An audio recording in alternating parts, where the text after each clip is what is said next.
Alrighty, so welcome everyone, and welcome also to our speaker today, Kevin Brown.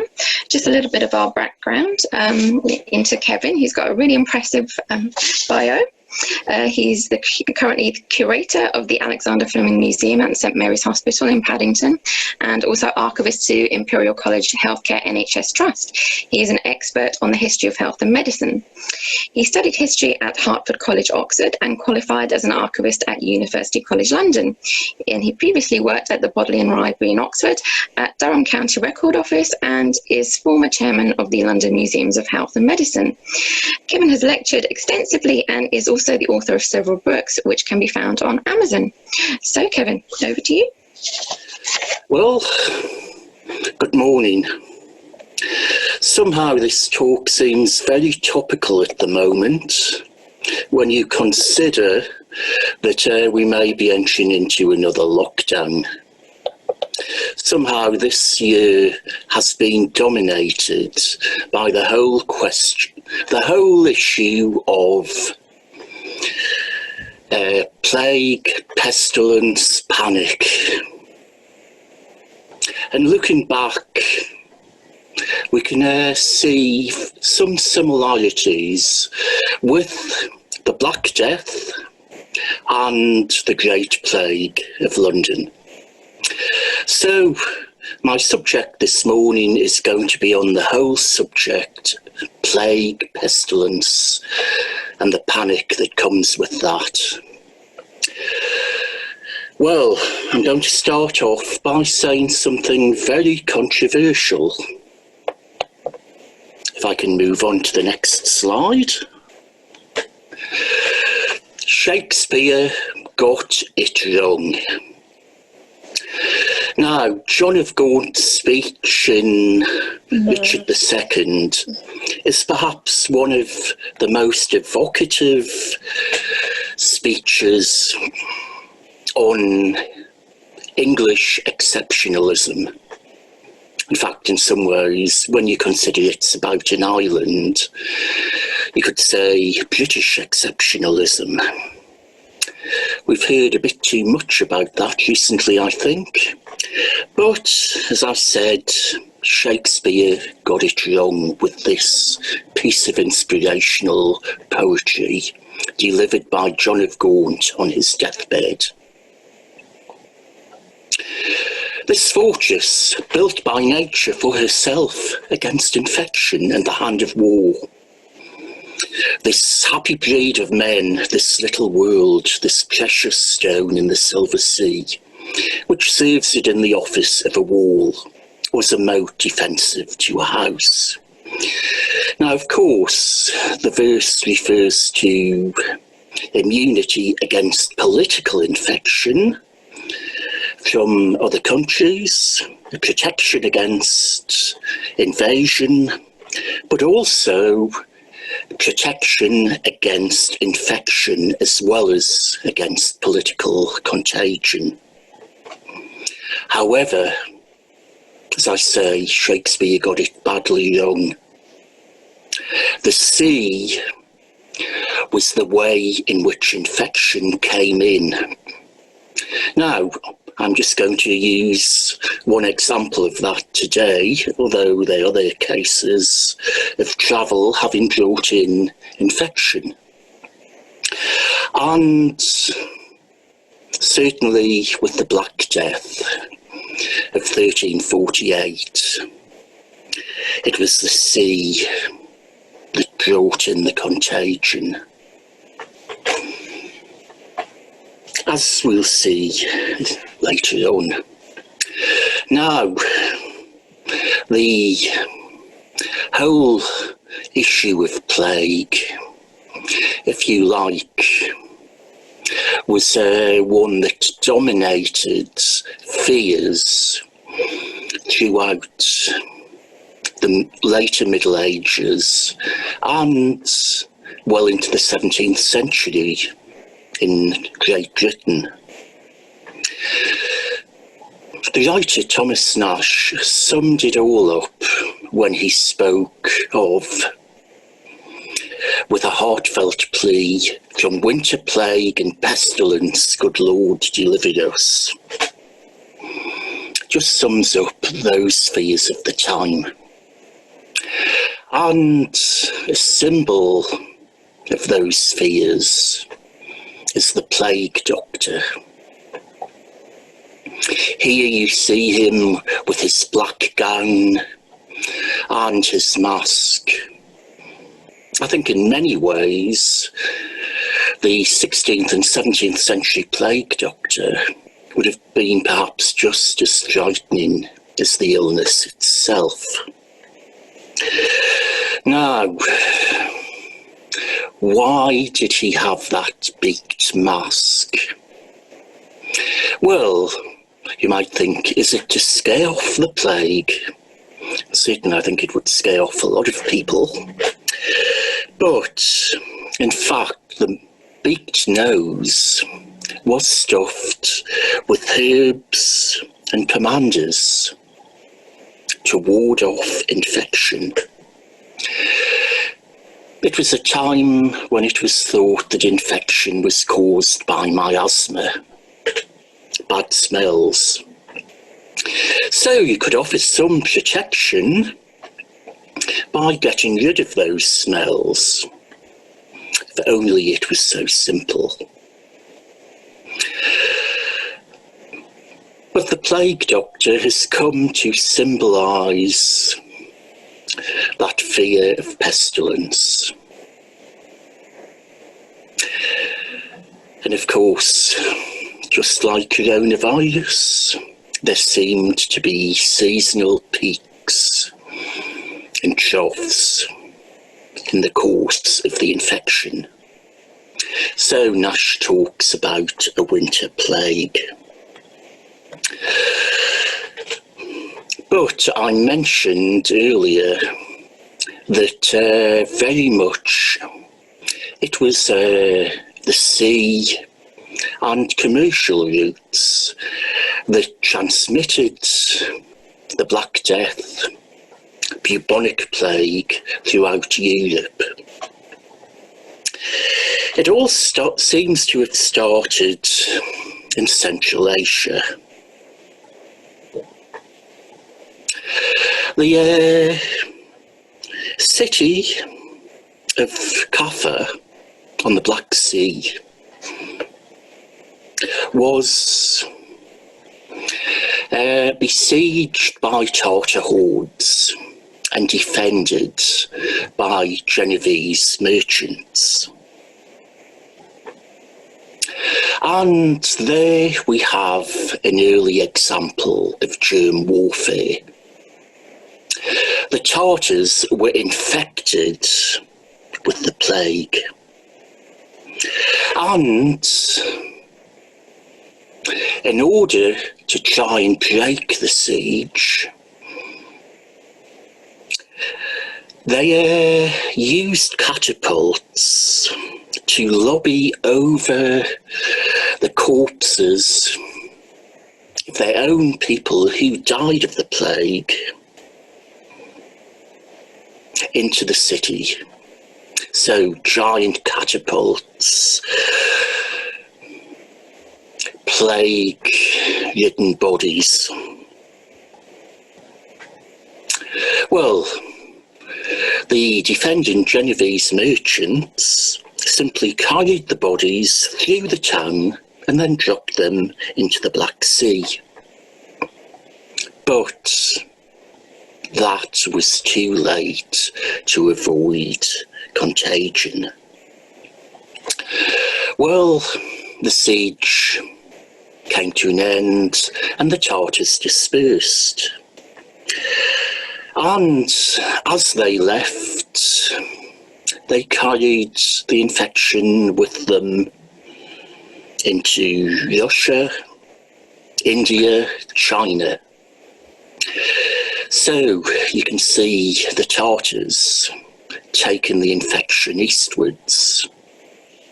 Westwards, though, it was the Genovese merchants, the survivors of the siege, who took the contagion with them to Western Europe as they returned to their native Italy. Some of them stopped off at Constantinople, and as sure as day follows night, the plague took hold there, in the capital of the Byzantine Empire. Then, when some of the ships stopped off at Sicily, the plague was carried there, and then on to Genoa. Quickly, the disease spread throughout the rest of Europe, essentially following trade routes. By the summer of 1348, it had reached Spain and Portugal, or at least the antecedents of modern Spain and Portugal, northern France, and then the southern ports of Europe and England. By 1349, it had reached the Low Countries, Scandinavia and Germany. Initially, Norway was affected, but in 1350, Sweden also succumbed, and the whole of the Western Baltic, as far as Poland, the following year. Well, maybe it wasn't as quick in spreading as coronavirus, but travel was much slower in those days. It was, though, remarkably quick and sudden. So it came as a shock to the people who were affected. Well, the Black Death was brought by a Gascon merchant ship to Melcombe Regis in Dorset, just opposite Weymouth. It arrived before the feast of John the Baptist, and very quickly it spread throughout southern England. By September 1348, it had reached London, supposedly in a consignment of the best French linen.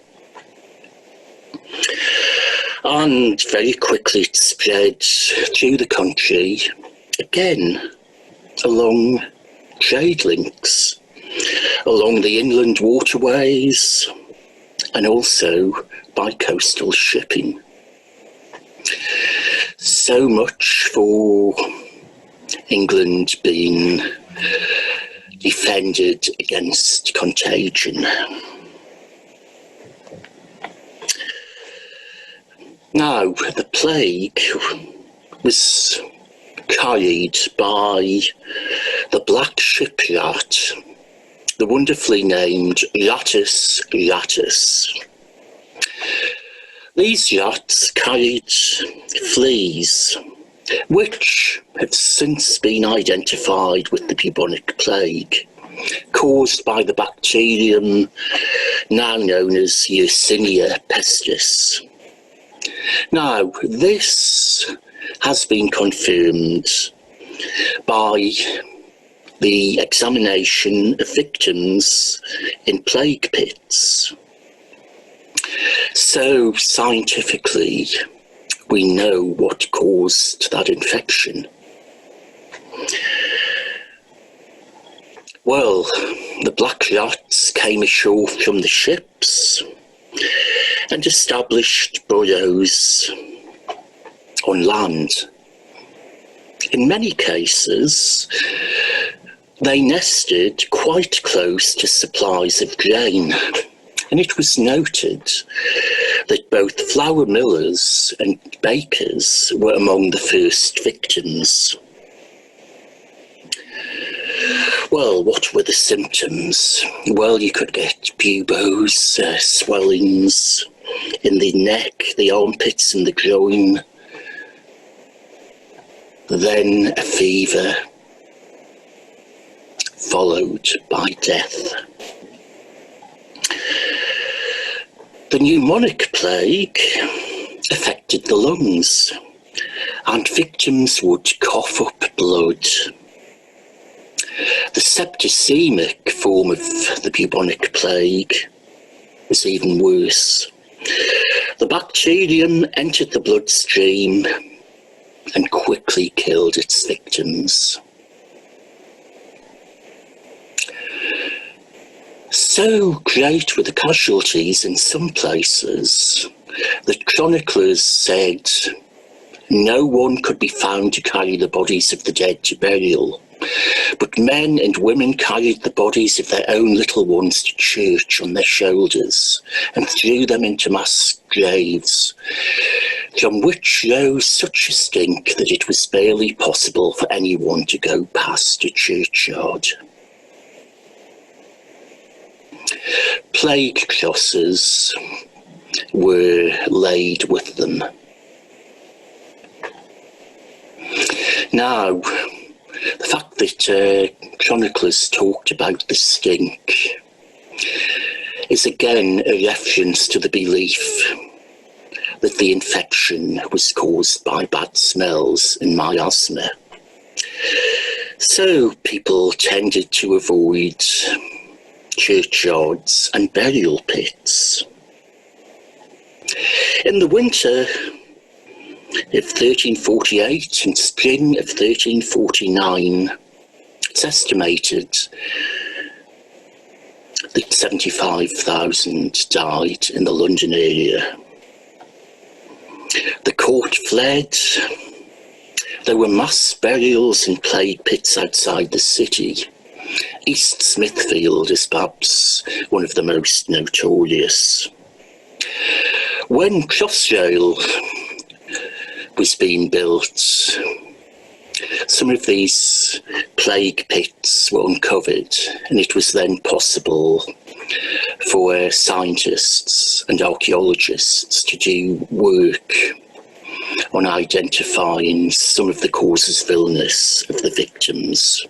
And as I said, Yersinia pestis was found to be responsible. Well, here we see a medieval depiction from Tournai of the burial of victims. And you can see these particular victims have coffins, but just look at the number of coffins that are being laid to rest in these communal graves.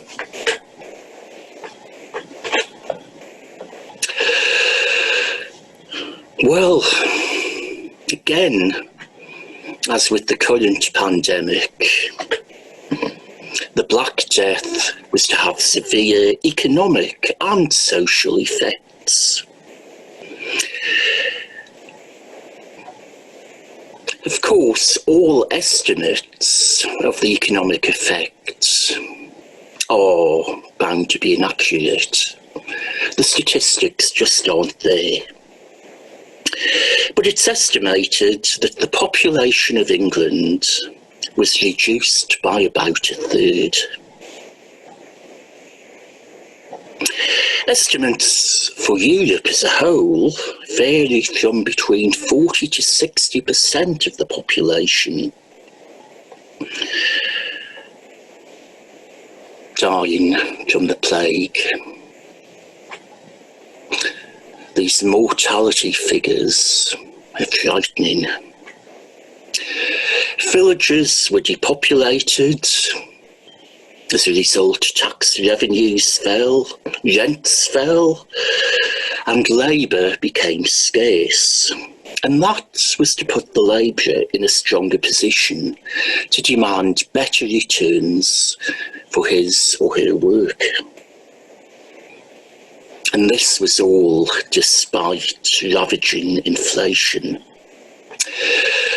Now, a lot of historians believe that the economy would have recovered given sufficient time.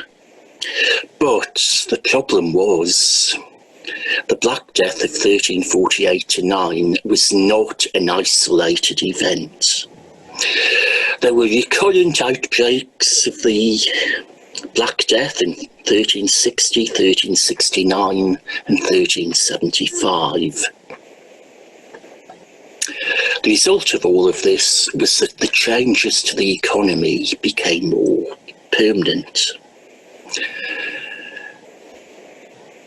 The English government attempted to regulate labour, but these attempts were unsuccessful. There was social unrest, and the peasants' revolt is seen as one manifestation of that.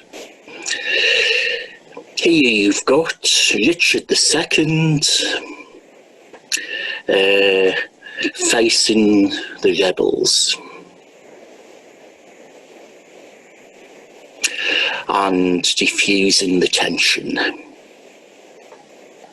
However, it was easier said than done, and the economic and social effects of the Black Death were to be lasting and change some of the structure of the English economy.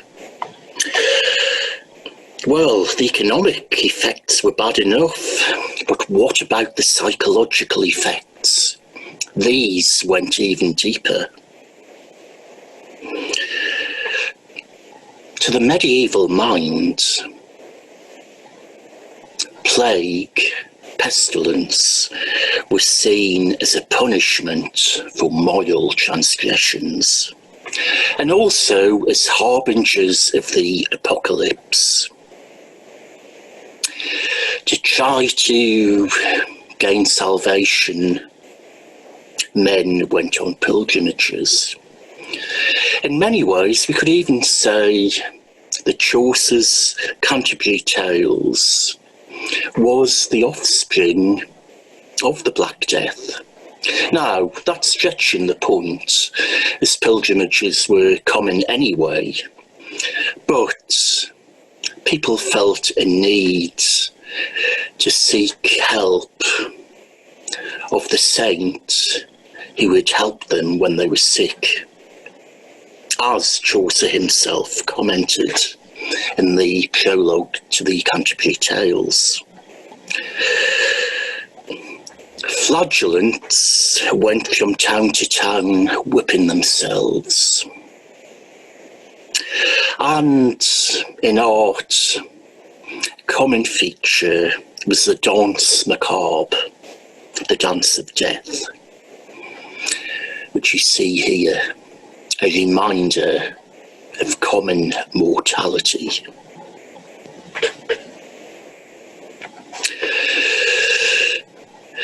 Bruegel was later to depict the devastation and chaos caused by plague.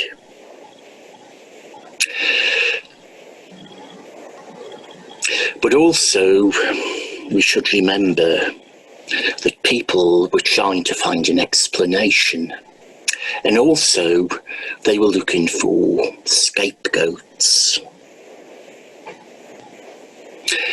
Animals and outsiders were particularly vilified.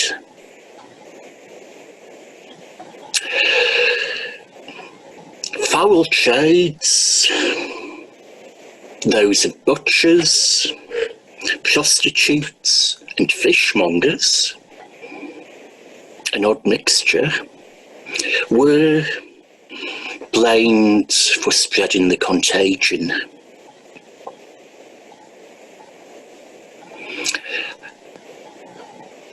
Stray animals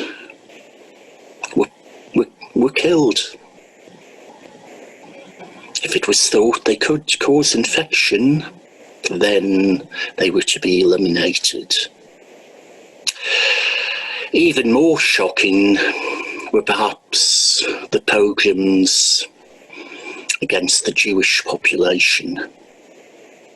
Now, I should say England was spared that, since Edward I had expelled the Jews, and they weren't to be officially readmitted until the time of Cromwell. But in Western Europe, Jews were seen as responsible for the contagion. They were outsiders. They were murdered. They were expelled.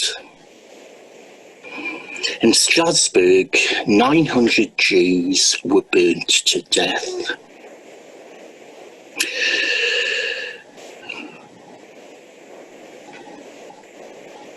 At least Pope Clement VI was perhaps a little more tolerant than that. He believed that the plague had been caused by devils dancing in mirrors.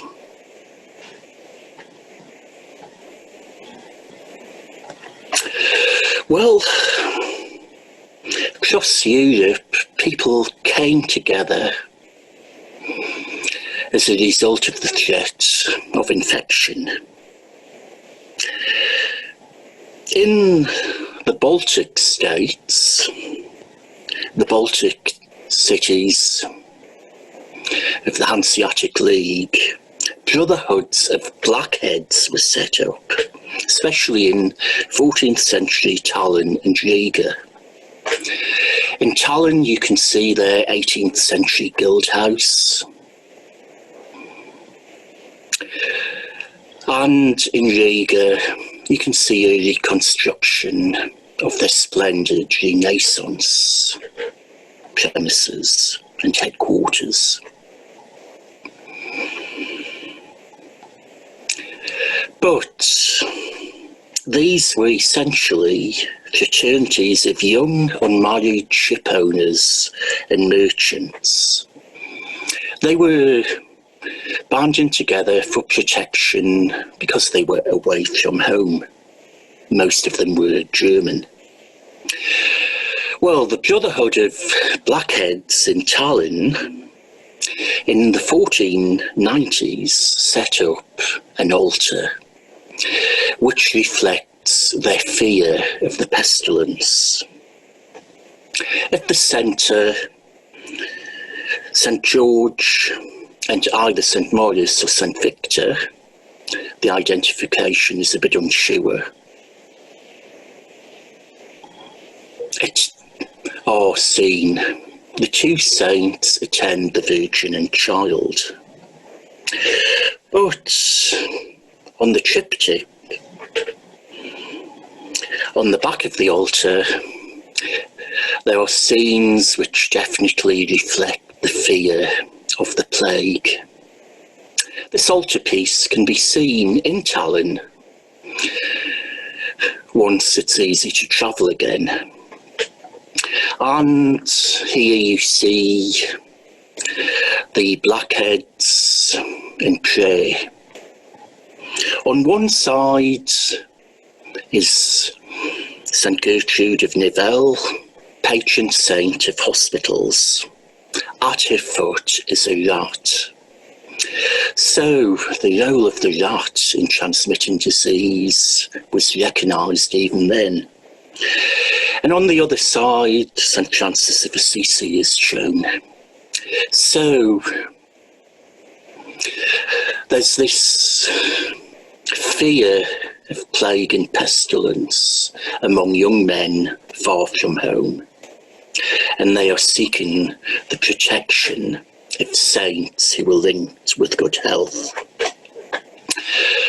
But one of the most effective means of preventing the infection was quarantine. Now, this seems to have started in 1348, when the Venice Guardians of Health made the decision to isolate ships.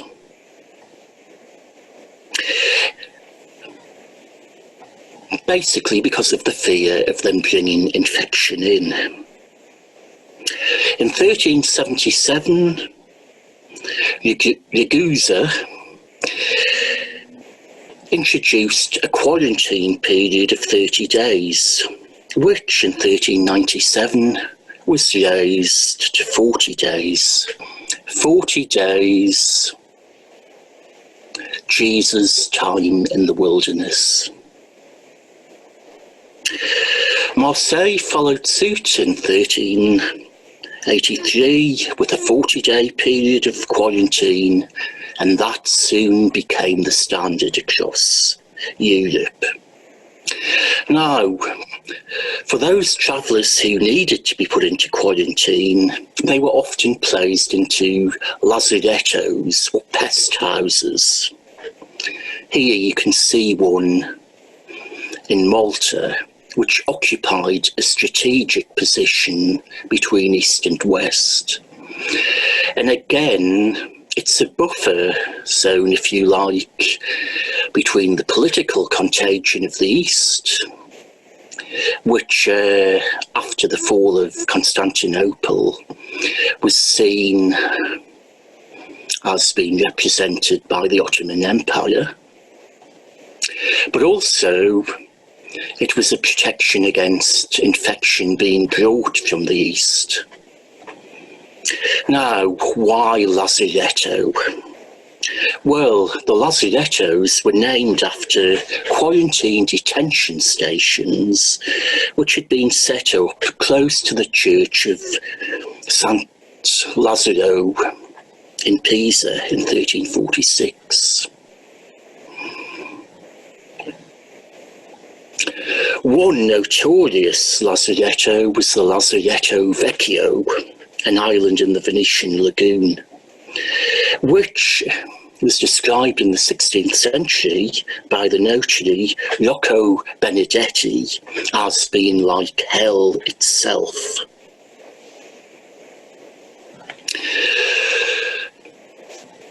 The Lazaretto on Malta was at different times seen as either basic and almost a hell in itself. It was described in 1610 by George Sandys as a naked promontory right against the city, remote from the concourse of people. The chaplain, Henry Tiong, on a Royal Navy ship in 1675, though, praised it for being neatly kept and provided for. And as you can see from the remains of it, which can be seen today, it opposite Valletta, it can be seen as being quite prestigious, quite a grand building.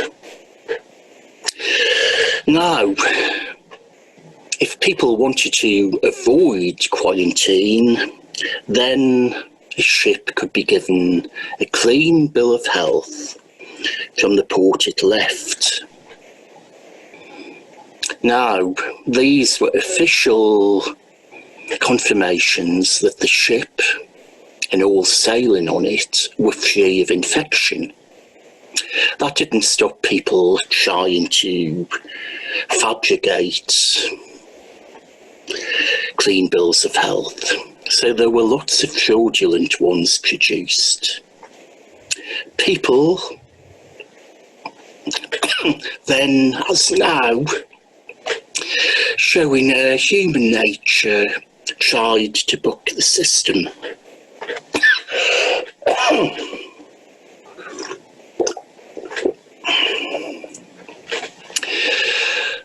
There was also, from the 18th century onwards, quite an elaborate system of disinfection of letters. It was feared that paper could carry the infection. Again, there seem to be lots of parallels with today. For example, archives and libraries are putting anything used into a 72-hour quarantine. Well, for letters, In the 18th century, this contraption was used. It looks almost like a torture implement, but it's not. Slits would be cut into the letters, into the paper, and to allow the inside to be disinfected. Well, despite all of these measures, there were periodic outbreaks of plague in England between 1348 and 1665. Shakespeare, who I mentioned at the beginning, was well aware of those. In his time, the theatres were often closed during outbreaks of the plague, and he was forced to travel with his company outside London. And also there's a sense in which, although he never really mentions the Great Plagues of his time, there's a sense in which they form a background to many of his plays. Certainly, there are other literary manifestations. Boccaccio's Decameron is a set of stories set and told by people fleeing Florence for the countryside to escape the plague.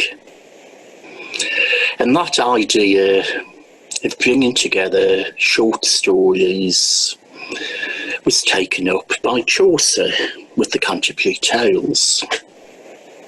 In his case, he uses pilgrimage as a way of holding everything together as a common link. But the plague continued, and I'm going to now talk about the last great outbreak of plague in the British Isles. The Great Plague of 1665. And here I'll concentrate on the experience in London, a city under threat. Now, I should say that throughout the world, plague continued to be a problem well into the 20th century. But let's go back to the 17th and see what the experience of London was. Well, as I said, there had been periodic outbreaks of plague during the years following the Black Death. Then, in 1665, plague struck again in London. The first recorded death was of a servant of a certain Dr. Nathaniel Rogers. Then, between the 2nd and the 9th of May, 1665, there were 3 recorded deaths in the parish of St Giles, 4 in neighbouring St Clement Danes, and 1 death each in St Andrews, Holborn, and St Mary Woolchurch Hall.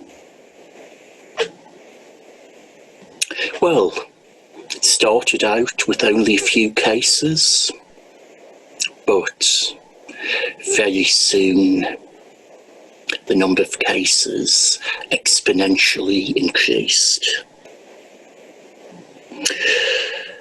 By the spring of 1665, Samuel Pepys noticed houses in Drury Lane which were marked with crosses to indicate that the inhabitants had been quarantined because there were cases of infection. Well, at first he just noticed 2 or 3 houses marked with these red crosses on the door. And the plea, "Lord, have mercy upon us," written on them. Well, then he heard of the servant of one of his colleagues who was dead of the plague. A black servant. So, one of the black population of London was one of the first recorded dead. Unfortunately, Pepys doesn't tell us the name of Captain Cox Black.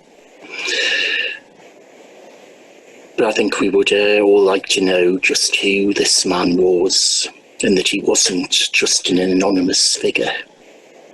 Well, Pepys' response to all of that was to tell Captain Cock to forbear coming to the office, or to forbear going to his own office. Essentially, Pepys was scared of catching something. In a lot of ways, he was a bit of a coward when it came to illness. Well, his first response to the plague was to buy himself some roll tobacco in order to smell and chew in order to avert the plague. Again, we're back to miasma. And to some pretty dodgy remedies. Very soon, pest houses were built outside the city walls, including one in Soho Square. Houses were fumigated with burning sulphur. Cats and dogs were believed to spread the disease, and so they were slaughtered. The plague pits were also reopened, and they were to be found in Houndsditch, Charterhouse Square, and at St Andrews, Holborn. And the bodies would be taken to them at the dead of night. All the needful works that carried terror with them were done in the night. In some ways, this would have made the situation seem even more frightening than it was.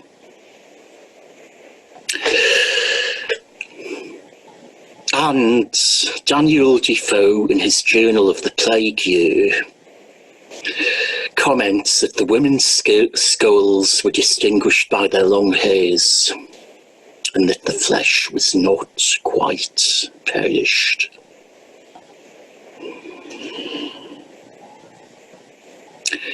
It's an evocative description, and indeed Defoe has written what is a classic journalist's account of the plague. It's often seen as a first-hand account, not at all. Defoe was only 6 in 1665. So he's written a semi-fictional account, obviously using information he was given and the memories of other people, of actual eyewitnesses, but it is very much a journalist's account. So I'd recommend reading it. Now, I do know that at the beginning of this year's lockdown, it became almost a bestseller again. People trying to understand what had gone on before and to learn from the past. Well, The best source for understanding the death and mortality toll of the Great Plague of 1665 are the bills of mortality. Now, these were printed reports on mortality in the parishes of London, and you can perhaps see the best collection of them at the Guildhall Library, and also for 1664-65 you can see a printed volume at the Wellcome Library. Also, if you just want to look at some images of them, look on the Wellcome Library's website. So you'll be easily able to find something on these. Now, each parish was supposed to appoint a searcher. The searcher was usually a widow whose job was to inspect the dead and report on the causes of death. They would report to the parish clerk, who then gave reports and made returns to the company of parish clerks, who then issued weekly bills of mortality for the City of London. Now, not everyone reported deaths to the parish. And in fact, in many cases, it's simply Christian burials which are recorded, and Anglican ones at that. Nonconformists and Jews, for example, tend not to figure in the official returns. Also, we have to bear in mind that the reported cause of death may not be accurate. The searchers weren't medically qualified in any way. And also, there was something of a stigma attached to the plague being recorded as a cause of death. So, another cause would be given. Now, this was often to happen later on when recording deaths from syphilis. Secondary causes of deaths were reported to avoid causing upset and offence to the families. So, cases of syphilis often escaped the official record. Consumption was a more acceptable cause of death. So, we have to be careful in interpreting the bills of mortality. They're not a full picture, and they're not entirely accurate. And indeed, the very patchy survival of parish records, especially after the Great Fire of London of 1666, make the mortality bills the best, even though they are flawed, source for estimating mortality from the plague. Well, it's estimated that there were some 100,000 deaths over a period of 18 months. No wonder this was remembered as the Great Plague. Not just for the numbers involved, but because it was the last major outbreak in Britain. It was always going to be remembered.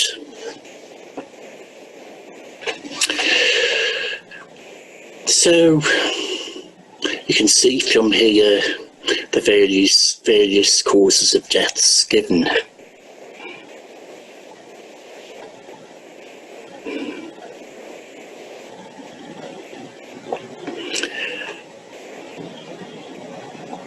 168 cases of the plague, but there were more cases of consumption. It does raise the question, were some of those cases of consumption actually the plague? The thing is, we just do not know. Now, there was very much a desire to record the events of the plague. And this woodcut shows deaths in a hospital, corpses being carried through the streets, people fleeing London by boat, the corpses being taken to the plague pits, the burials, the mourning. London must have been a very frightening place at that time. The court fled to, first of all, Hampton Court, safely away from the city, away from people and out in the country, and then moved on to Oxford and Salisbury.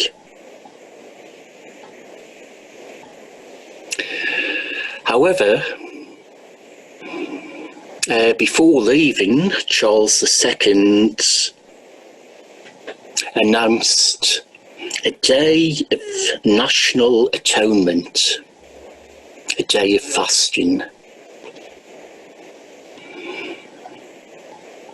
Now, it's interesting that on this proclamation, the date is given as the 1st of November, All Saints' Day.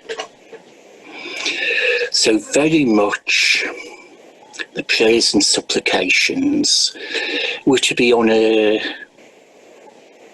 day set aside by the church for commemorating the dead and an intercession to the saints.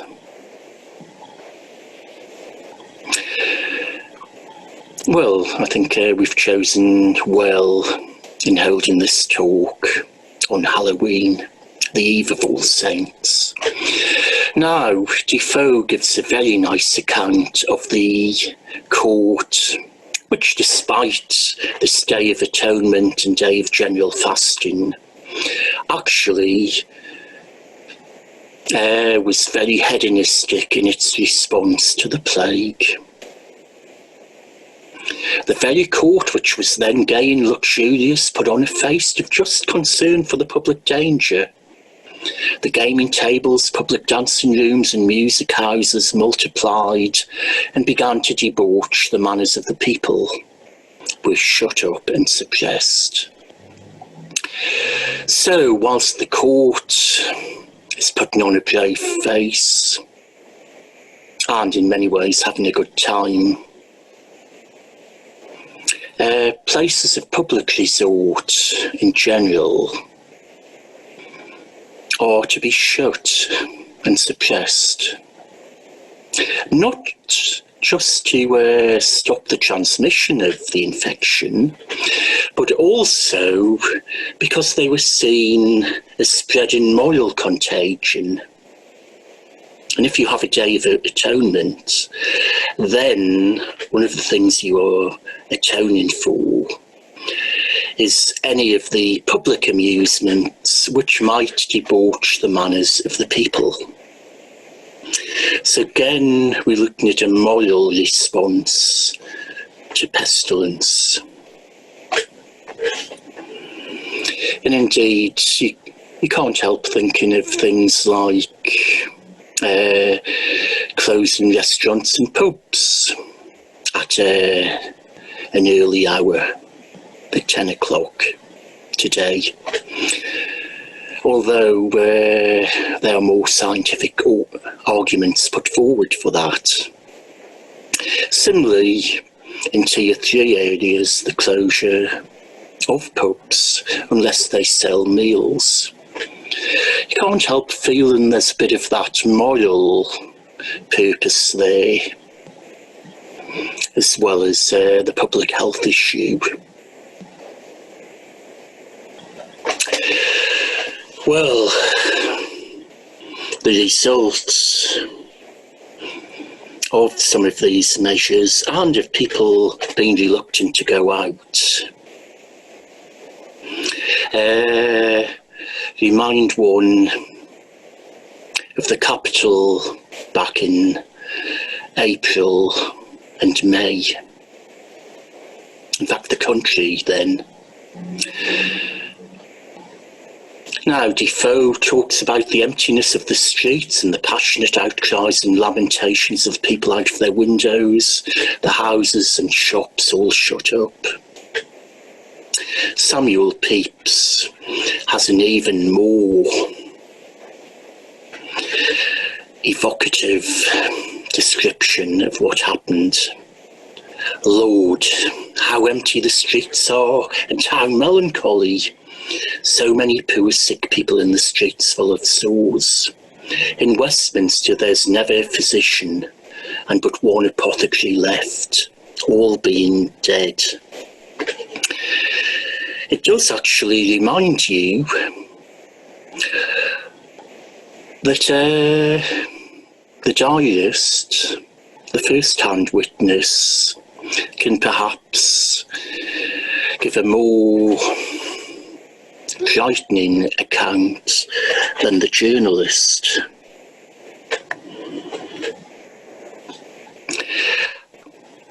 And John Evelyn, another diarist, talks of the streets being full of multitudes of poor pestiferous creatures begging alms, the shops universally shut up, a dreadful prospect. So the economic effect of the Great Plague on London was drastic, it was severe. Now, as well as the court leaving London, many of the wealthy inhabitants also left, who could. The poor, though, had no choice but to remain and to suffer. Sir John Lawrence, the Lord Mayor, remained, as did the aldermen, but many of the merchants just moved on, leaving deserted shops and very little in the way of commerce. Well, the response was in many cases just as religious as in the Middle Ages in the response to the Black Death. There's a day of fasting and a day of atonement, as I mentioned, but also individuals responded by seeing this as a chance to call for people to repent their sins and also to atone. The second coming was again seen as imminent. Now, Samuel Pepys refers to a man, a Quaker, who came naked through Westminster Hall, only very civilly tied about the privates to avoid scandal, and with a chafing dish of fire and brimstone burning upon his head, crying, "Repent, repent." Daniel Defoe identified this Quaker as Solomon Eagle, an enthusiast. Now, he puts Eagle's very dramatic response to the plague not down to him being infected by the bubonic plague, but being infected in his head. He went about denouncing of judgment upon the city in a frightful manner, sometimes quite naked, and with a pan of burning charcoal on his head. What he said or pretended, indeed, I could not learn. So you have these very extreme responses. Religious fanaticism, but also responses of people with a mental health problem who are scared of the illness and respond in an extravagant manner.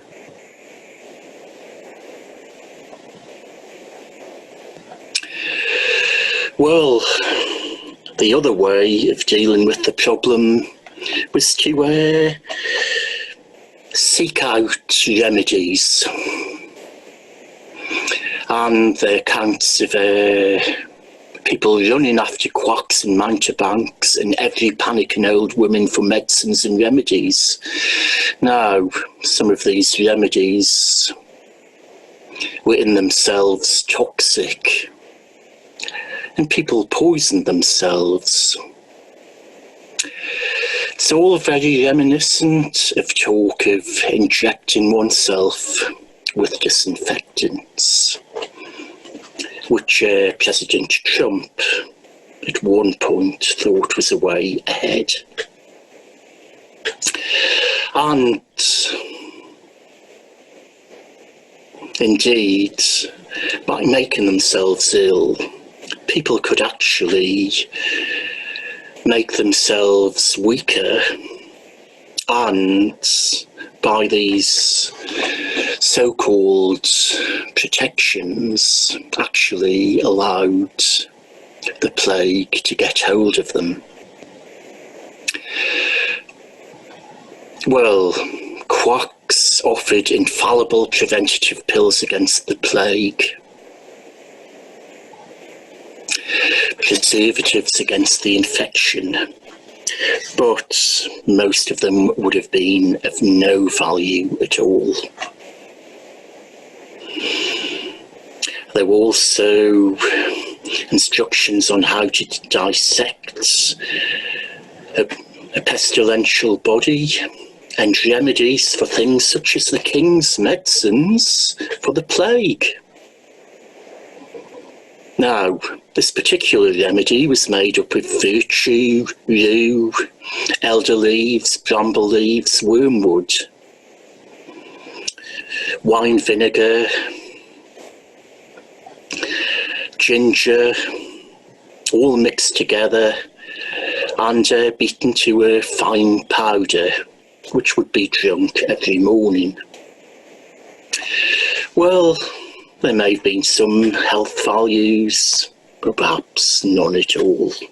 In fact, it's highly unlikely there was any. But people were looking at ways of protecting themselves against the plague and also of curing themselves. In actual fact, there was very little that could be done. Well, beginning in May, the Great Plague of London reached its peak in August and September. And by the end of the year, there was a decline in the number of cases. So, in many ways, though people didn't know it at the time, the plague was burning itself out. But even after the end of the plague, there were still problems.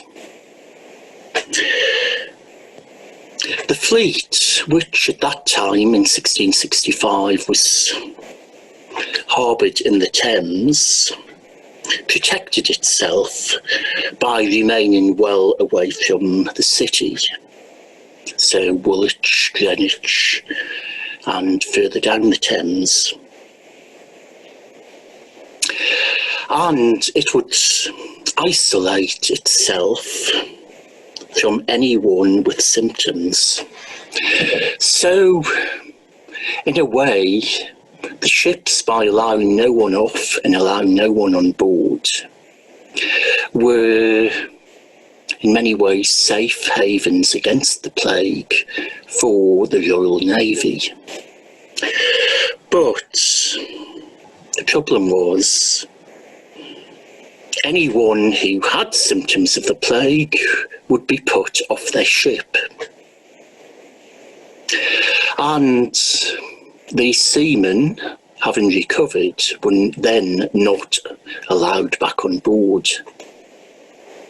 So Pepys reported that these sick men, prisoners and seamen were lying before our office doors of the Navy Board all night and all day, poor wretches. Having been put on shore, the captains won't receive them on board or on other ships. And there was no money to pay them off or provide for them. Pepys didn't have an answer to that problem other than to pray God to remove this difficulty. Pepys himself,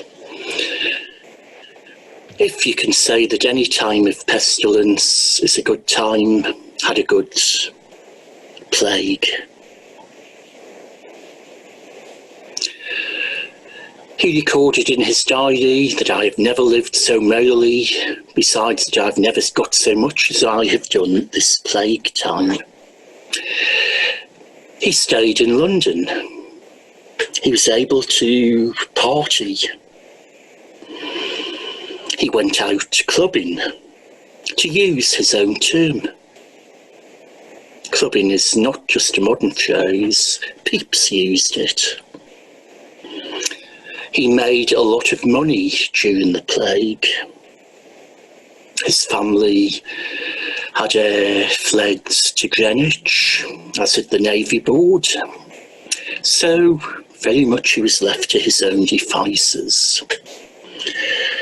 And he partied the months away. You could say that hedonism against a background of the fear of death is quite common. It was a way of avoiding the fear of what could come. So, for Pepys, it was a good plague. Would that it had been for all of the other victims. Well, I could go on and talk about plagues in other parts of the world in the 19th century, but I think this is a good place to stop. People want to have a good time in times of pestilence. They don't want to be miserable. They want to make the best of things. But whilst making the best of things and almost denying what is going on can be good for morale and mental health, it does work against the message of maintaining public health. So, what we've seen between 1348 and 1665 is responses to pestilence, most of them based on fear. The good thing is people did actually come through, and that's something we should hold on to for today. So I'll finish here and thank you for your attention, and I'll be interested in any comments or questions you may have, so thank you.